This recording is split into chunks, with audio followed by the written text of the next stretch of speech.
Bu sizning oylik maoshingiz. Uni bu yerda sanamang. Uyga borib sanaysiz. Ertaga ishga o'z vaqtida keling. Xo'p bo'ladi xo'jayin. Azizim, men bugun ishchilarimning biriga qo'shimcha $700 berdim. Agar u ertaga qaytarib bersa, men uning hayotini o'zgartiraman. Siz haqiqatan ham o'sha kambag'al ishchi $700 ni qaytaradi deb o'ylaysizmi?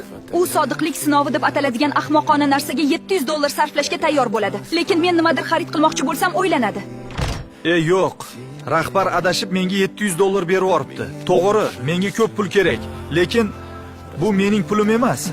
Bu pullarni qaytarishim kerak. Menga tegishli bo'lmagan narsani saqlab qolsam, vijdonim qiynaladi. Menga ortiqcha yuk kerak emas. Xonim, rahbar oyligimga adashib $700 qo'shib yuboribdi. Men uni qaytargani keldim. Menga bering. O'zim kelganlarda berib qo'yaman. O'sha ahmoq rostdan ham pulni qaytardimi? Ishongim kelmayapti. Endi bu pullar meniki. Kechasi ishchi pulni qaytarish uchun uyimizga keldimi? Xonim, rahbar oyligimga adashib $700 qo'shib yuboribdi. Men uni qaytargani keldim. Menga bering. O'zim kelganlarda berib qo'yaman. Hey, men senga gapirdim. Yo'q, hech kim kelmadi. Sen rostdan ham qaytaradi deb o'ylaysanmi?